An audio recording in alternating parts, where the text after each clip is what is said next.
Hi, everybody. Welcome to another Just Economy Conference session. I'm Andrew Natchison from NCRC. I'm pleased to be joined today by Candace Fortman, Mitra Kalita, Tracy Powell, Josh Silver, and Steve Waldman.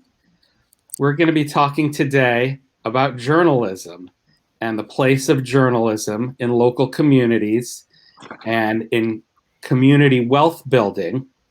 And whether there are other opportunities to drive more capital into local journalism, and whether or not journalism is necessary or nice to have for the vitality of local communities.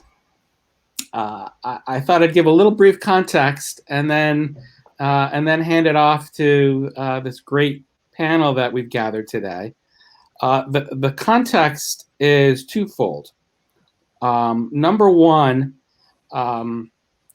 is NCRC and the notion of a just economy, and our focus on expanding opportunities for wealth building, particularly to underserved communities. The other context is the collapse of the U.S. news business. And the emergence of news deserts. Something like half of the number of journalists working in newsrooms have lost their jobs in the past dozen years. 1,800 newspapers have closed in the past 15 years, many of them weeklies. The pace of closures accelerated during the pandemic. And just like economists and community activists focus on access to capital and credit and the emergence of banking deserts, where banking facilities that once were are no longer available, or like food activists who focus on food and nutrition deserts and the inequity of access to healthy food and nutrition, we now see the emergence of news deserts, the disappearance of local media. And that leads to some difficult questions. A, about what to do about that. B, about what it means. And today we're going to get into all of that. And I hope we're going to get into it by looking at both what role local media plays in local communities and local economies.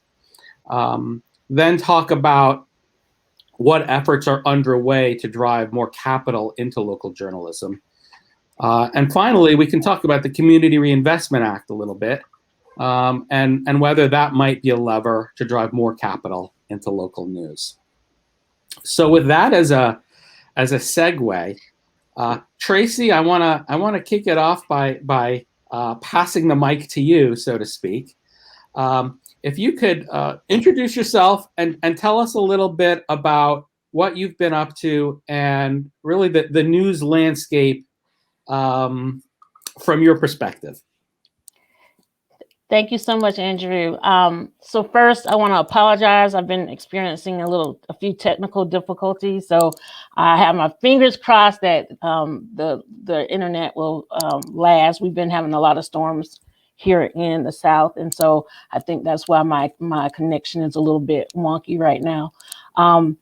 So again, my name is Tracy Powell. I most recently led the Racial Equity in Journalism Fund at Borealis Philanthropy, where I invested in independent community news outlets, organizations like Epicenter, which you'll hear a little bit more about from Mitra later on. I invest in these organizations because I believe that they represent the future of what journalism will look like, how it would feel, what it means to communities. So on a very high level, you put forth a lot of questions, but I'm kind of going to zero in on kind of the general landscape right now. So in the last year, we've heard a lot about racial reckonings and so forth. And there's also been a reckoning in journalism, but I don't think it's the reckoning that everybody's been talking about. Um, you know, a lot of folks have been saying, well, we want to increase diversity at mainstream white-led news organizations and so on and so forth. That's the reckoning that folks have probably heard about. But the real reckoning, I believe, is the redefining of journalism and what journalism means to local communities. I believe that right now we see funders on a national level, and now it's maybe an awakening among some local funders and understanding the real importance of journalism in their local communities. There's been a rollback in, quite frankly, accountability or watchdog journalism. And so I believe that the reckoning that we're seeing is one that wants to be more inclusive of communities, enabling and empowering communities to not only redefine journalism and say what journalism really means to them, what is most useful for them in terms of news and information and meeting their information needs, but also, again, a real sense of community ownership of local news. And so I'm looking forward to having that conversation with everyone today. And Oh, Tracy just. I'll pass it back to you. No. Okay, great. We lost you briefly for just a split second at the end there, or at least I did. Thanks, Tracy. Candace, let's shift and go to you. Introduce yourself and tell us about what you've been doing in Detroit. Sure. Hi there, I'm Candace Fortman. I am the Executive Director of Outlier Media. Outlier is a Detroit-based service journalism organization. And at Outlier, we take a very different approach to journalism than the average newsroom. We first look at what are the information needs of the communities that we're serving. And the community that we serve in Detroit is first and foremost those that would qualify as low wealth.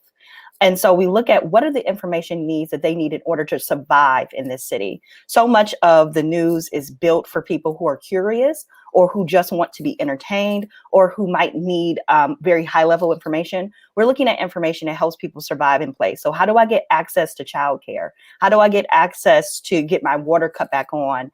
Or get rent assistance. So we do what is called an information needs assessment. And that assessment allows us to ask Detroiters directly, if you had a reporter working with you for the next 24 hours, what would you have them find for you?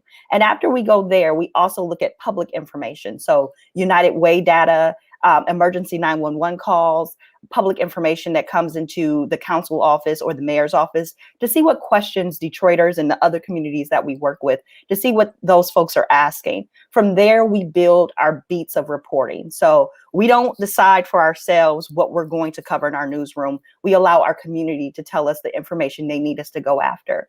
From there, we have a text message system that allows people to be able to text Detroit to a short code 73224, and they're able to get automated reported information. And that information has been put together by our reporters that allows people to get information around things from food insecurity. So what is the closest food pantry to my house? Or how do I work with our local electricity company to get my electric turned back on? If in that system you find that none of that information works for you, there's always an option for you to speak directly to a reporter in our newsroom, and within 48 hours, someone will respond directly to you. That allows us to have an incredible diverse range of sources. That means our community is often bringing us stories that we know are going undercovered or uncovered in many cases, but it also allows us to build trust with our community that is very different than at least any newsroom that I've ever worked in. We're a small team of reporters, very, very small, but we are a mighty team because we're focused first and foremost on those things that must be covered in order for people to survive. We do accountability journalism and investigative journalism that works directly for folks who are most underserved by traditional newsrooms. So that is Outlier. Thanks, Candace. And before I get to Mitra, Candace, I want to ask a follow-up question. And Mitra, this question will come to you as well. That's the why question. You just described a pretty sweeping, almost life-changing mission for your newsroom. But why is it needed? Detroit's a big city. There's a lot of local media there already. even if it's not as big as it once was. Why you? Well, certainly not me. It can be anyone can replace me. I'm easily replaceable. The model that we operate under, and I think we were talking about this backstage, when you talk about news deserts, there's also a thing that happens when you are plush with newsrooms that are still underserving the folks who are most in need of information. And so that really is about what information are you going to report and who are you reporting to? If you look at the audience that many newsrooms, I shouldn't say most, but many newsrooms are serving, they're elite audiences, people who have access to paid subscriptions to newspapers across the country and across the world. They can get information. They also know or often are the power brokers in their communities. What happens when you don't have those sorts of relationships with people? What happens when information is not just casual, but it's actually what you need in order to survive from day to day? When you need it to help your children, to help your family. That's a very different mission and a very different model for journalism. So I think that you can have two, like we do, major daily newspapers operating, and you can still have people who are being underserved by those folks because that is not where they're focusing their time. Often those newsrooms are focusing their time on information that their subscribers would want to use, or maybe perhaps ad dollars. And we can get into a conversation about how the business model of journalism impacts the type of journalism that's done maybe later in this conversation. Right. Perfect. Yeah, we'll get to that. Okay, Mitra, let's shift to you. And same general question. Introduce yourself. Tell us about what you're up to, both with Epicenter and URL Media. And the same question, why? Sure. Well, you're going to think Candace and I planned it, but I swear we haven't talked in a few weeks. And the last time we talked was not about journalism. It was about home decor. So I just need you all to know that we didn't plan it. If anything, if you hear any overlaps or similarities in our answer, it tells you just how far behind we are in the reckoning in media that Tracy talked about. There is nobody more covered than the person who's covered sort of in second rank to the president of the United States is the mayor of New York City. So if you assemble the press corps, first would be the president of the United States. The second largest press corps would be the mayor of New York City. And so when we talk about news deserts, I am certainly not in a news desert. However, and this is where I'm picking up the baton from Candace, I don't believe that we as an industry have adequately responded to the digital disruption of the last decade, the last few decades or so.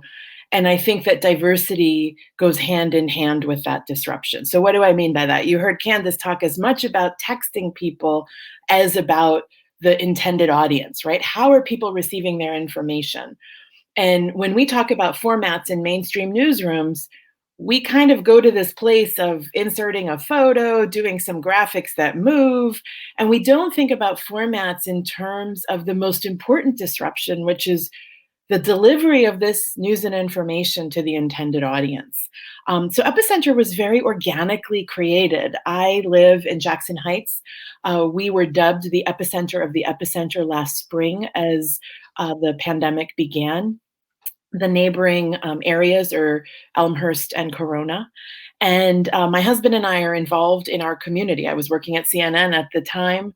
I'm not one of these media executives who suddenly decided to care about my neighborhood. I promise you, I've been involved in my community for decades. We started to receive calls. My husband's bike mechanic tragically passed away. The city, he had no family in the US. He's Mexican. The Mexican consulate could not help. The city needed a certain amount of money to claim his body, and we were in like a 24-hour deadline. I don't have a lot of skills, but I'm pretty good at getting people on the phone and asking them how to navigate bureaucracy and acting on that information. And so, and then there were businesses that would say, we can't figure out our PPP loans. Half of our staff is undocumented. Do we qualify? Just for perspective, 40% of New York City restaurant workers are believed to be undocumented. So that we did not handle these issues head on in the crisis, kind of the official response to crisis. I live in a neighborhood where we felt, I don't even want to say all but abandoned, right? And so we started to see responses and community building for people like myself. People would turn to, people like my husband, me and myself, other neighbors, and we would hit forward to 50 people or so and say, can anyone help in this situation? These networks grew enough that I said, it's really unconscionable for me to work at CNN and run the largest newsletter in the industry, which is our 5 Things newsletter, and not apply what I've learned to my own neighborhood. And so Epicenter was born as a newsletter, just so we didn't send it to the same 50 people over and over. And my husband and I kept joking, like, we're going to go broke doing this, because the response kept being, which I hope we talk about later with CRA, it kept being throw money at the problem as opposed to exposing the problem and solving for it more fundamentally, which of course gets to, I hope, why many of us entered journalism. And so we launched this newsletter. It would tell you where to donate diapers to food banks, but also where to go biking with your kids and good places for hiking. Early on, we partnered with organizations like the Haitian Times, and Gary Pierre, the editor of the Haitian Times, said, well, please tell us where green space is, because our community cares about that as much as PPP loans and other things. And so I think the other piece of our founding that's important is that this was not just to uplift people as a charitable endeavor, but as much about finding joy in the middle of a pandemic in the same way that everybody else gets to in the style and feature sections of other newspapers. And that's very important to me, because a part of, again, which I hope we talk about later, but wealth building and access to power is access to information and kind of those shortcuts that everybody else gets to benefit from, but not necessarily our communities at large. And so Epicenter really was, get through the pandemic, find where you can go hiking, biking, where can you get food delivery. It's an intersectional audience. In that way, we're a little bit different from Outlier. And I don't mean that they're not. I just mean that it's like a bougie. We have bougie subscribers too, just to kind of be clear on some of that. Because Candace is very intersectional. I promise. I know that. And that sort of brings me to, and then the last thing on Epicenter, and then I will briefly move on to URL Media. Our greatest success in the last few months has been the vaccine rollout, where yet again we felt all but abandoned by language used in who gets a vaccine, the documentation you need to show.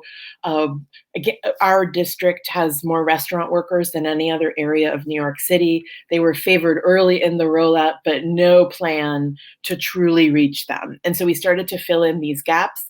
Because we had been helping small businesses all along, they literally turned to us for this help. Managers would give us Excel spreadsheets of their entire staff and say, please just get them vaccines. And so that's how it began, very, again, organically, to pick up from where Candace is talking about. I don't get to say what the needs of the community are. They tell me. And that's a really important part of our identity. In the process of forming Epicenter, because I worked at CNN, I was always conscious of how hard it is to succeed if you're small on the internet. And in a post-death of George Floyd world, we were going through what didn't feel like enough of a reckoning. I have an old friend, Sarah Lomax Reese, who some folks on the panel know. She's the president of WURD, a Black radio station in Philadelphia. And as I was founding this, and as I was talking to her just for guidance on like connecting with my community and what the journalism around that should look like, it dawned on me that she had so much of what mainstream media is looking for: trust, authenticity, an audience that turned to her, an audience that engaged with her in a way that we at the CNNs of the world were kind of twisting ourselves to figure out.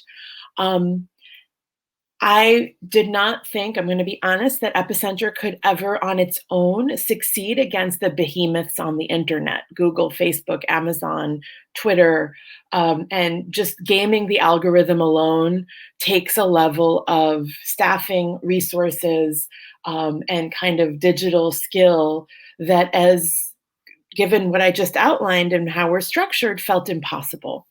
And so Sarah and I thought, what if we combined forces? What if we took all of our outlets and we established a system where we're sharing skills and know-how, sharing content, so that it doesn't become, oh, did you just capture that announcement from the census?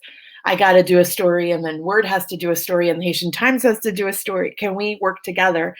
And the third, which is really significant, is can we share ad revenues so that not everything becomes a fight for crumbs from the entities trying to support us, but can we upsell and leverage our scale, but not sacrifice our niche? And so URL Media soft launched in January. I'm happy to report that the response has been amazing, especially on the advertising piece. And we do hope, I know we're going to talk about CRA, but we do hope that the next few years and the spend of trillions of dollars to uplift our communities does benefit newsrooms in a similar manner. Oh, great. Well, that's a great segue, both literally in what you just said, but also you talked about success. We didn't really talk about what you mean by success. It sounded like you were talking about reaching audiences and also some sort of financial durability. That's right. Let's take that and pick up on those ideas with Steve. Steve, if you can tell us what you've been up to and efforts to identify new ways of financing local journalism. Well, I've been involved in 3 projects that intersect. One is called Report for America, which is a national service program that places journalists into local newsrooms and pays half the salary. So we work with places like Haitian Times that Mitra mentioned, and some of the groups that are in Borealis in the Racial Justice Fund. And we just placed 300 reporters into the field. A good 40% of those beats are in communities of color, and about 45% of the core are journalists of color.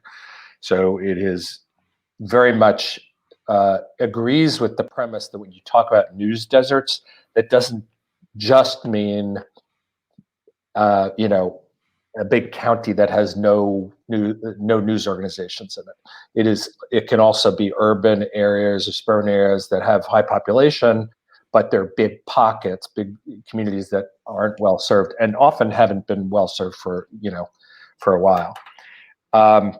Then I also lead something called the Rebuild Local News Coalition, which is a public policy coalition made up of all sorts of other coalitions and groups that's trying to really say, hey, when we look at this, we shouldn't just be looking at public policies that prop up the existing players, but let's think about policies that are actually going to help make a better, more inclusive system in the future. And then the third thing I've been involved with is I co-founded something called the National Trust for Local News, which is attempting to come similar to the way Tracy did at the financing issues of how to get more capital for local news. So those all intersect in a bunch of ways, and I'll sort of go quickly through some of the topics. One thing, just before I do that, just to add to something that all 3 of these great leaders, by the way, I don't know whether you just knew this or lucked out, but you happen to pick 3 of the most important, innovative leaders in this whole field. So it's a really that wasn't luck. Good reporting. So they talked about the importance of having good information in an individual's family's ability to make life choices. Right? They need to know where to get things. That's the most important thing. There's a second element, which is the ability of a community to solve its own problems. And without information, a community can't solve its own problems. And the third thing that we saw, I mean, it's been there all along, honestly, but January 6th kind of hit us over the head a little bit with it, is that when you have a collapse of local news, what you have is vacuums get created. And one of the things that's happened across the country is that these vacuums created by the collapse of local news have been filled by national cable news, social media, disinformation, conspiracy theories, toxic misinformation, and that those communities become more polarized. There's all sorts of really interesting academic studies that prove when you have less local news, you actually have more polarization, which might surprise people because they think of journalists as troublemakers and always stirring the pot and making everyone all divisive and angry. But actually, local news, the collapse of local news leads to more polarization. So the health of a community is at stake in all sorts of ways when the local news system collapses. And that is like the most important thing, I think, maybe for this audience to understand, that the collapse of journalism is not primarily a problem for journalists or for the journalism industry. It's a crisis for communities that has to be rise up as a much, much important issue for people who have nothing to do with journalism, have never thought about journalism before, have to really understand you're going to have a really hard time solving your own problems, whatever that is, whatever those are, if you have a crappy, dysfunctional local news system. So there's all sorts of people doing interesting experiments and new models to try to solve this, including the women you've already heard from. And, you know, on the traditional media side, there's also interesting reforms going on. I think the most important one is people have realized that the ad model is not coming back to the same extent it was, and that they're focused more on subscriptions, digital subscriptions. That's smart. That's a good way. But I think we all have also come to conclude that in addition to a hopefully healthier commercial media, the nonprofit sector is going to have to play a bigger role in local media. They just are. And what I mean by that is that the community itself, I don't just mean, you know, big wealthy philanthropists, but nonprofit groups, small donors, medium donors, community foundations. Ultimately, at the end of the day, community media is not going to survive without the support of the community. And that takes a lot of forms. Absolutely, subscribing to a newspaper, but it may also mean donating to a group like Outlier, or it might mean public policies that actually help with this. So you have seen in the last couple of years philanthropy starting to step up a little bit. It's headed in the right direction, but it's baby steps in terms of where it needs to go. And it's kind of crazy because, you know, I think a couple $100 million have been added to the pool of of philanthropy to media, but we need about $1 billion or $2 billion a year. So that gives you a sense of like, yeah, good progress, but a ways to go. On the other hand, if the philanthropic world were to put 1% of its funding toward local media, that would solve the problem. Just 1%. That would be more than enough money to help sustain local news organizations. So we're not talking about a huge shift, but it is something that people have to think about in a different way. The last piece is government. And I don't know about Candace and Mitra and Tracy, but you know, I come to the idea that government has to be involved in this reluctantly. Like, it's nobody's first choice. Like, everyone understands full well that having the government involved supporting journalism is just fraught with all sorts of peril. But what our group at Rebuild Local News Coalition has done with that fear is said, okay, it's a challenge. How are we going to conquer it? Because we have to. We need public policies that are going to help on this. We have to figure out ways of doing it. So there's some interesting ideas kicking around. I'll mention just a couple, just partially to get your reactions. One is the idea of a tax credit that would go to Americans to buy local news subscriptions or donate to local news nonprofits, hopefully a refundable tax credit. And it's gotten a kind of freakishly broad coalition of support, including left-wing and right-wing. And I think the reason is that it has the potential to bring in a lot of money into the local news sector, but it's not a government agency, someone in Washington deciding who gets what. It's really empowering consumers. So, and that would be especially important in communities that have less income, because it just magnifies the buying power. So that's an idea that's kicking around, or a wage subsidy for journalists, essentially a tax credit for news organizations. There's a couple of other ideas like that, but I won't take up all the time. But the point is that it's going to have to be a combination of community philanthropic support, small, medium, and large, new financing options, and some kind of government support. Great, thanks. Well, you've also segued us nicely on 2 points. One, you stressed the notion, and so did Candace and Mitra and Tracy, that journalism is not an end in itself, but it serves and is a component of what it means to be a strong and vital community. Journalism is part of a community, and I think there's an inverse, or you could flip that around. Communities also need to learn to understand that relationship as well. Journalism isn't simply a product or something to be consumed or observed. That it actually has a role in communities, and that gets to the funding puzzle, and that's going to get us to Josh. The funding puzzle is to think about capital and investments in journalism that are about community building, not necessarily journalism building per se. Because when you build journalism, when you sustain journalism, you are enriching communities.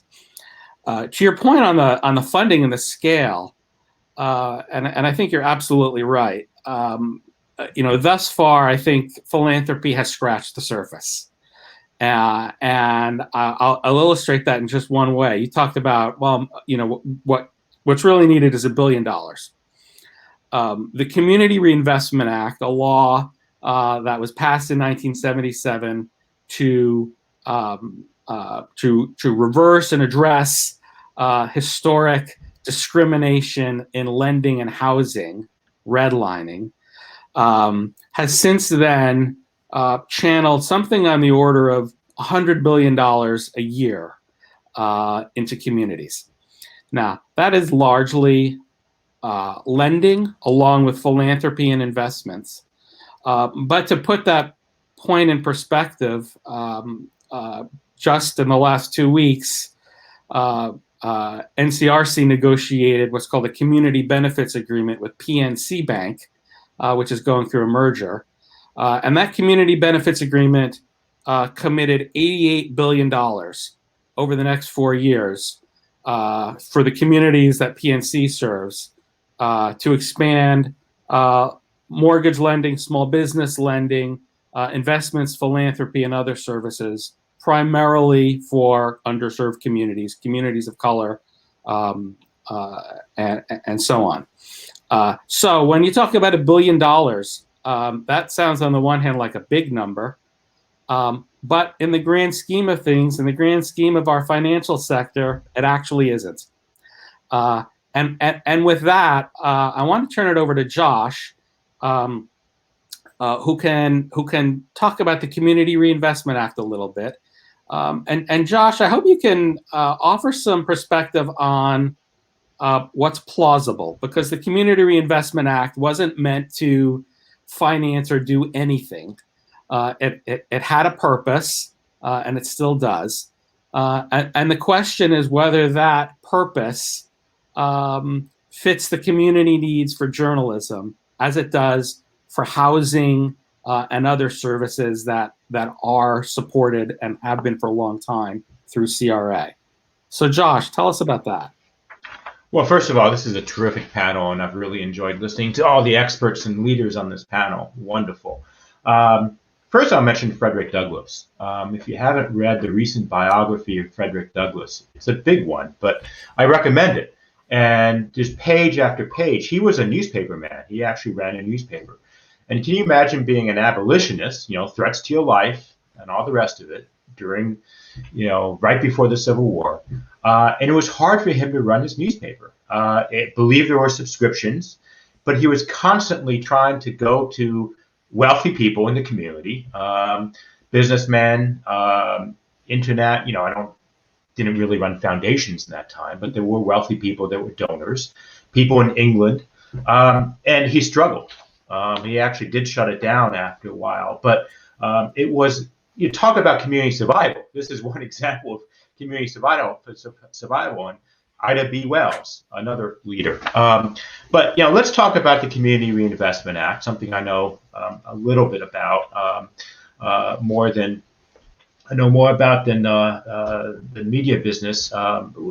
Great discussion again. But the PNC agreement that Andrew mentioned, $88 billion. Could some of that fund people of color running media companies, for example? There are provisions in our community benefits agreements for nonprofit organizations and businesses run by people of color. Let's think a little bit about how a media company supports a community and how it can qualify under the Community Reinvestment Act. Community Reinvestment Act imposes an obligation on banks to serve the needs of communities, lending, investing, and services. CRA was passed to combat redlining, which is the systemic discrimination against communities of color and working class communities. Banks would literally draw red lines around it. This actually started with the federal government, but banks would literally draw red lines around communities and refuse to lend in them. So CRA initially was focused on home lending and small business lending. Right now, under the CRA regulation, if you own and operate a small business and it's a loan of less than $1 million, that would qualify for CRA credit. So if Mitra or Candace wants a small business loan from a bank, and gets it, that would actually qualify for CRA credit. But there's another type of community development financing that also qualifies under CRA. And community development financing is supposed to revitalize and stabilize communities by attracting residents or by retaining residents. So suppose it's now a loan for more than $1 million or an investment for more than $1 million. I think you can make a strong case that the information that Candace and Mitra provide to their community, similar to what Frederick Douglass and Ida B. Wells is doing, is critical to the survival of their communities. So it is critical to attracting and retaining residents, revitalizing communities. And I think you can make a case that it should qualify under CRA. Here locally in Washington, D.C., a longtime columnist for the Washington Post, Cortland Malloy, recently wrote a piece about gentrification in a community near the ballpark for the team, the Washington Nationals. You can see some stuff, and I'm a big baseball fan. But it needs to benefit everybody, and there is gentrification in that community. At the same time, there's environmental hazards in that community. There's a lot of light industry, kind of heavy industry, and it's creating pollution and environmental hazards, and asthma rates are going higher. And Cortland Malloy's column is very interesting, that maybe the new white residents coming in and the longtime people of color residents, they can work together to ask the city and to ask other stakeholders to take steps to remediate environmental hazards. And there is a gentleman who lives in the community who, guess what, runs a newspaper. So maybe that newspaper can be funded through the Community Reinvestment Act, and maybe and philanthropy is part of things that banks provide to communities to get CRA credit. So maybe if we step up CRA a little bit, we can get close to $1 billion a year that Steve was talking about. And last but not least, over the next year or two, CRA is going to be going to undergo regulatory reform. Not changes to the statute, though there will be efforts, I think, in Congress as well, but changes to the regulation can be very powerful for channeling monies to businesses and nonprofits owned and operated by people of color, including media companies.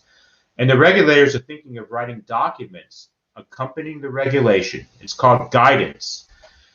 Examples of things that can qualify under CRA. And then here's an opportunity for this community, the media community, to say, supporting and helping finance community-owned media should qualify under CRA. So we look forward to working with you in these important endeavors. Good. Josh, let's talk about one, maybe it's a point of tension, I'm not sure. The there was in the in the last administration some effort to create a list of qualifying activities, and that got some pushback from us and from others, because some of where that list went was potentially not really serving communities. For instance, Bad places, yes. yeah, for instance, bridges and highways and giant projects that potentially could have been counted under CRA, essentially, overtaking many smaller types of activities, and making it easy for banks to write a big check to a bridge project and be done. But that gets to sort of a different point of tension, which is essentially competition for what counts as a CRA qualifying activity. What could be done to weave local media into the CRA narrative, and into the framework, without it leading to, say, for instance, a loan to a hedge fund that owns local newspapers, somehow qualifying for CRA, and again making it easy for banks to do a big deal and call it CRA when it's not really serving locally owned, locally focused businesses. Well, let's talk about that for a second, and talk about first the large infrastructure projects. Rehabbing the George Washington Bridge. No, that should not count as a CRA. And also, but there was a history, a very bad history, of urban renewal in the 1950s and 1960s, where they would put highways through communities of color, and they would destroy communities of color, and it would be basically forgetting the white managerial class from downtown to the suburbs, outside of the cities where they lived. And there was actually a huge community backlash to this in Washington, D.C., and the community stopped it. And I wonder if there were local media outlets involved in this. And secondly, there was some discussion about this list of qualified CRA activities during the last administration. Funding police. No, we don't want to go there right now. Maybe you can make a case for funding local fire protection, but I would not use CRA dollars to fund the local police. The police have been funded through other mechanisms. That's a whole nother discussion. Let me stop that right there. But I think we can make a strong case that community-controlled media, locally controlled media, not the hedge funds. Bezos owns the Washington Post. Okay, I don't think the Washington Post needs this type of financing. It will survive. But this fellow who has started a media outlet in the communities surrounding Nationals Park, those types of efforts, or the types of what Candace is doing is amazing. What Mitri is doing is amazing.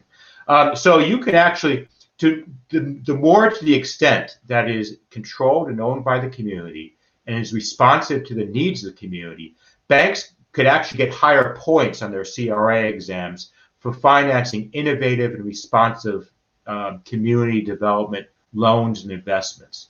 So we could actually probably, band together and get the regulators to actually add this as a positive example on their list of CRA qualified activities.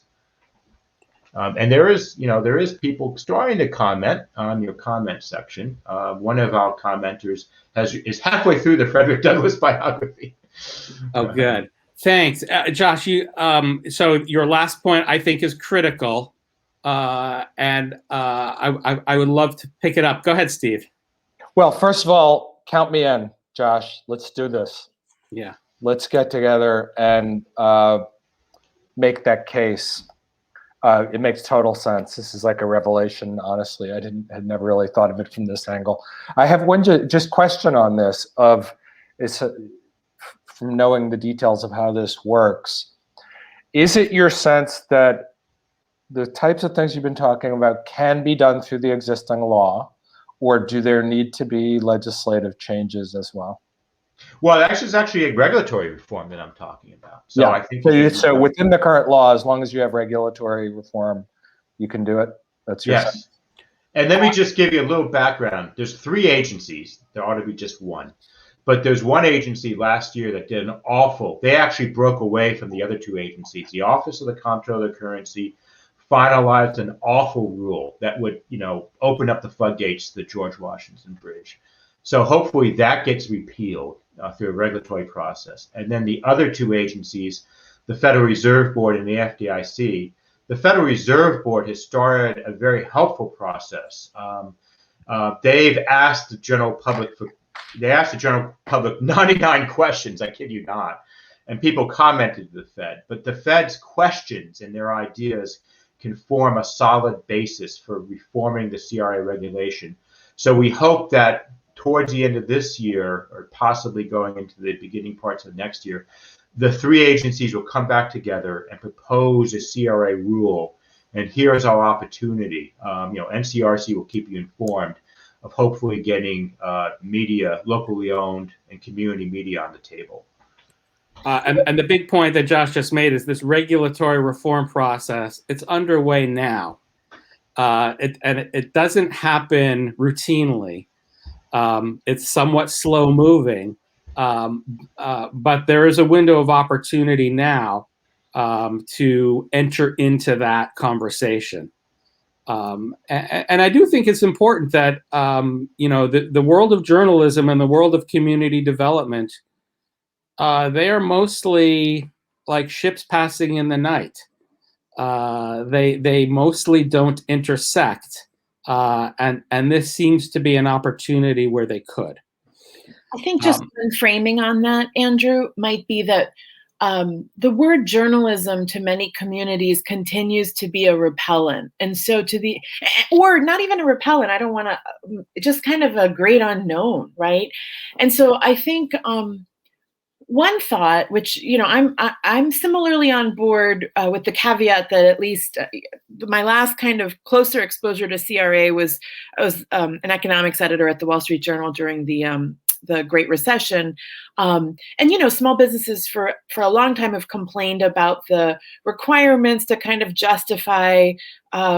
This is very common for those of us who also receive funding. Tracy, I'm sure, has thoughts on this. And so a lot of the programs that are meant to compensate for past unfairness often require you to doubly prove your value and your worth. And so I think we're just dealing with a generation where we're not really skeptical of our own competence right now, right? We actually feel like we're coming to the table and have something quite valuable to bring. And so I think there's a framework. The second piece I would say is just information.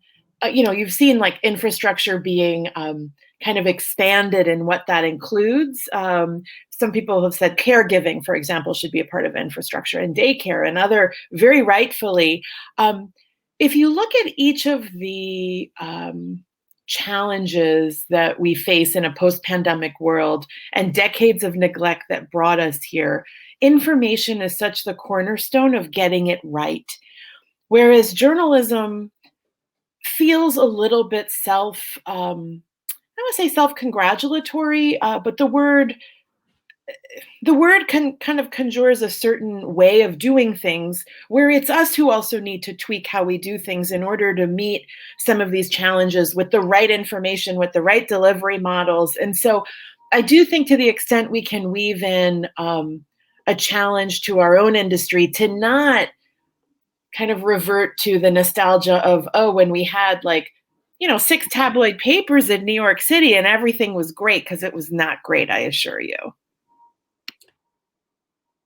Tracy, I think Tracy wants to get in. Oh, yeah. Thank you so much, Andrew.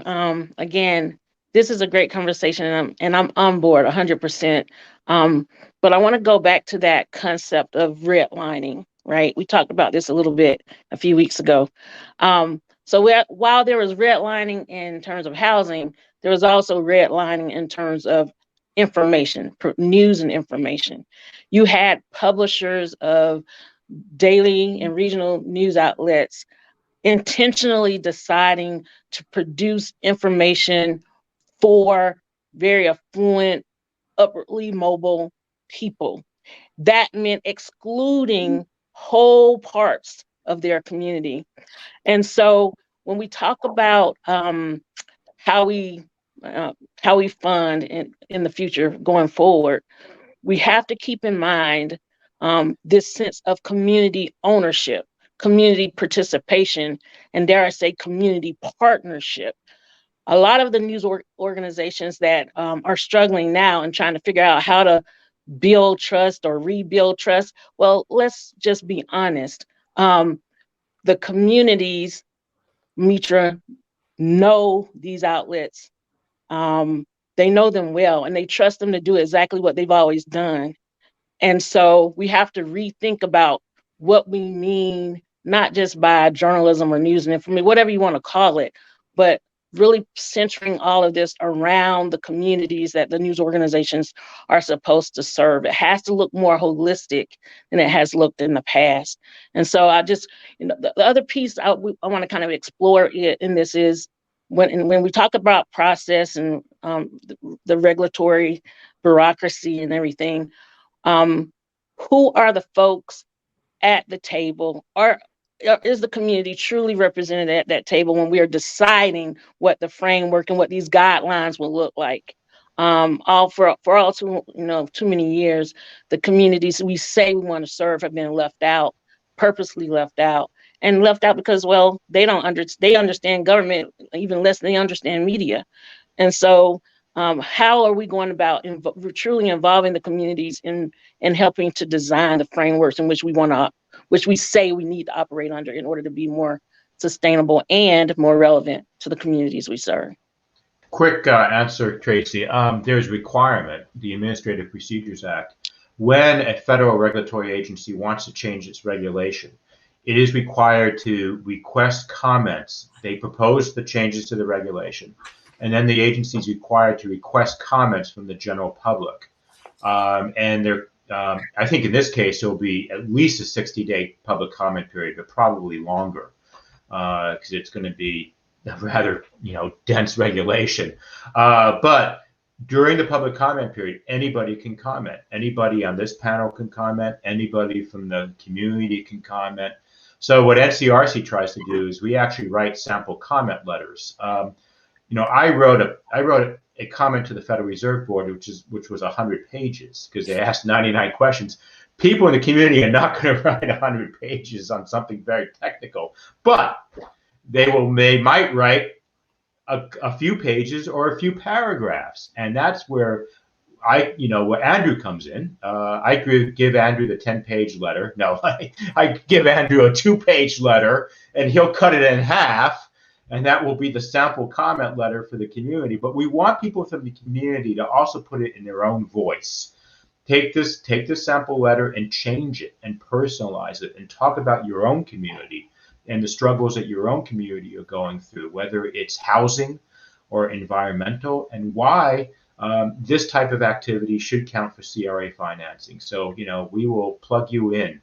I think I think Tracy's point is also critical. The table is not just on the regulatory rewriting, but on the decision making after the regulations are in place. For instance, the decisions that funders make about who they're going to invest in. To some extent, that might get to the community benefits process that we lead. And Tracy's question is, who's at that table? If that conversation is going to be extended to include local media making, ensuring that the community is well represented there is, let's just leave it as a question mark. I also want to get back to Mitra's point, and then I'm going to ask us to quickly, in 30 seconds or less, wrap this up because we have to. Your point about terminology and the messaging and really kind of the institutional voice, whether it's journalism or information or something else.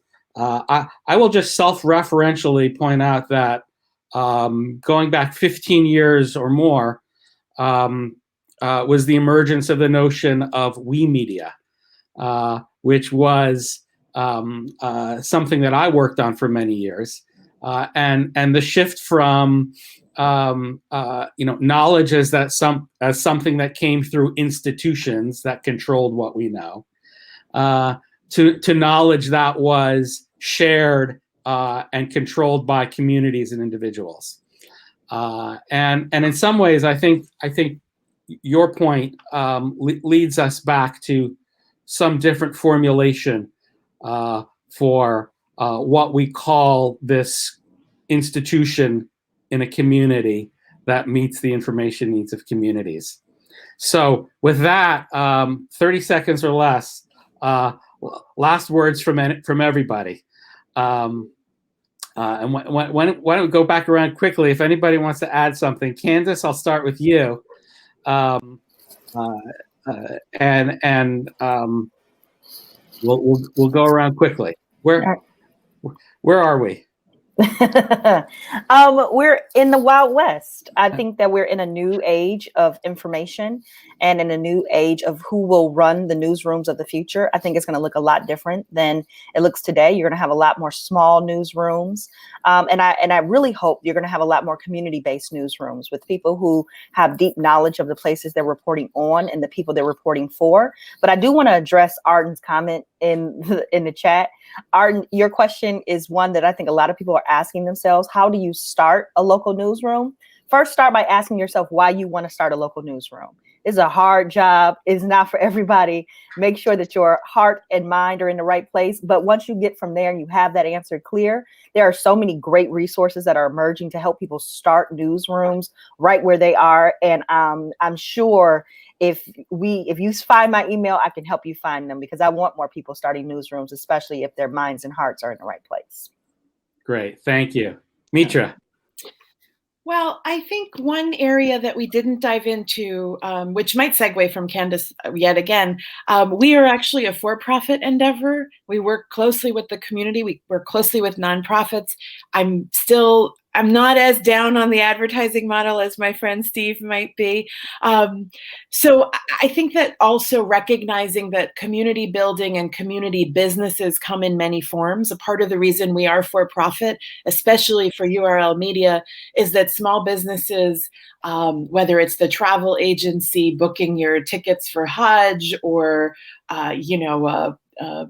a bank, a local bank, are all a part of our community in a way that's different from traditional mainstream media advertising. And we want to bring these voices into the fold and disrupt who gets to advertise and leverage our own platforms as theirs, as a part of our model. I do believe that CRA, which has a history of working with banks and businesses, does make room for that vision. So I think that's another area that we might find some common ground. And then the last thing I would say is to kind of piggyback on who gets to start a community journalism initiative or a news and information business. One of the things when we launched, after launching URL in January, is that we heard from dozens of creators around the country who are not, written about in the Substack revolution, like launching their own newsletters and having a brand that attracts tens of thousands of followers, but are serving really important roles nonetheless. And I think expecting all of us to scale at the level that we've talked about here is just unreasonable and unfair, right? Scale in some ways is at odds with how community works. And I think we just want to, I'm working on this myself in my own language, to be okay with small and meaningful, and how you make room in that tent for those smaller creators that really do represent lifelines in their community to information as well. Great. Absolutely. Thank you. Small is important. Steve, 30 seconds. Well, in fact, there was a whole wave of thinking in both the for-profit and nonprofit world that the only way media could survive was through consolidation and large scale. And I get the reasoning behind that. There are economies of scale, but it went so fundamentally against the principles that Mitra's talking about, which is like, at the end of the day, community media is not community media if it's not actually rooted in, and it will fail. That's if it's great. not rooted in the community. So my overall pitch is that this isn't just a journalism issue. I think we do need professional full-time journalists as part of the mix, not just volunteers. There need to be full-time professional journalists serving communities as a public service profession, and we need to be thinking about it. But that the bigger point is that the community itself has to not look at this as a journalism issue and look at it as a community health issue. Yeah. Thank you. Tracy, I'm going to give you the last word, and then we're out of time. Thank you. So I'll finish with where I started. Journalism doesn't look like necessarily a 500 or 15-word story anymore. It's not necessarily a 30-second segment on your TV box or what have you. People are producing news in lots of different ways. People are producing critical information, meeting the needs of their communities in a lot of different ways, in a lot of different languages. I think that, yes, smaller and independent is important, but also understanding that information is not from the top down anymore. It's not even necessarily from the bottom up. It's what I call circular and horizontal. And so it's complete with feedback loops and really listening to the community and responding to their needs. That's where we are, but we're not far enough down that road. Not enough of us are doing that. And so going back to what Candace said, yes, we want to fund as many independent community publishers as possible, but these publishers have to produce credible information and have to really already be trusted by their communities, right? The trust part is an issue we didn't quite tap into today, but that's really, really important when it comes to serving communities. And I'll leave it at that and say thank you very much for having this session. I've learned a lot, and I'm completely on board with Josh. So I'll put my email in the chat so we can stay in contact. Terrific. Well, thank you. With that, thank you, Tracy. Thank you, Candace, Mitra, Steve, and Josh.